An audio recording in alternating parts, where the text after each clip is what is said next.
বাংলাদেশ সরকারের উদ্যোগটা হলো মানুষের কল্যাণের জন্য। তাই সাধারণ যারা মানে ফুটপাতে যারা বিচরণ করে একটা চলাফেরা করে তাদের জন্য এটা খুবই একটা সুন্দর একটা পদক্ষেপ। বর্তমান সরকারের এটা মানে মানুষ অ্যাপ্রিসিয়েট করতেছে।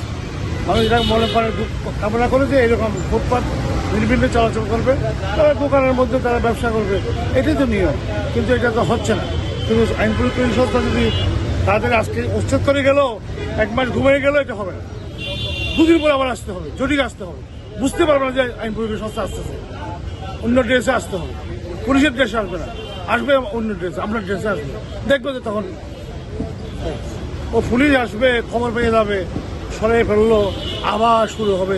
এখন চলে যাবেন, বিকেলে হয়তো দিল, এটা হবে না।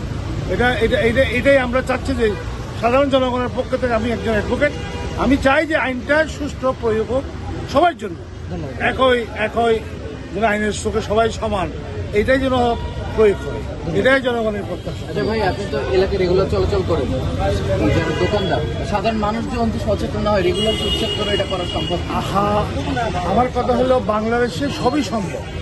আইন প্রয়োগকারী সংস্থা যদি তাদের আইনকে যদি তারা সঠিকভাবে প্রয়োগ করে, আমার মনে হয় কোনো একটা কঠিন হবে না। ভালো উদ্যোগ, কারণ ফুটপাত একটু ক্লিয়ার রাখা দরকার জনসাধারণের জন্য, চলাচলের জন্য অবশ্যই একটা ভালো উদ্যোগ। আমরা আমাদের সব মালামাল তো আমরা নিজেরাই সরাই দিচ্ছি, পুলিশ তো আর সরাই নেই, নিজেরাই সরাইছি। এটা তো বিভিন্ন সময় আপনারা সরান, আবার আমাদের অনেক সময় অভিযানে এসে নিয়ে যা, আবার অনেক কষ্ট করে থানা থেকে আনতে হয়। আবার এবারে কখন নাগাদ এগুলো রাস্তায় দিয়ে একটু ভিন্ন, এটা আপনারা তো ভিতরে নিয়ে নিয়েছেন সব। আমরা আবার সব কখন ভিতরে দিবেন নিয়ে রাস্তায়? আবার না দেওয়াই ভালো। প্রশাসন যদি একটু কঠোরভাবে থাকে তাহলে অবশ্যই ফুটপাত ক্লিয়ার থাকে। ঠিক আছে। হ্যাঁ, এটা মালিকটা নাই তো। হ্যাঁ, না এটা আমরা কিন্তু জানি না, আপনারা যেটা ভালো মনে করেন খাবো। না আপনারা যেটুকু পারে না এটা সরকারের জন্য করছে, সরকারের ইচ্ছা, এটা আমরা কোনো জোর নাই, এই জায়গার মধ্যে ক্ষমতা থাকা না।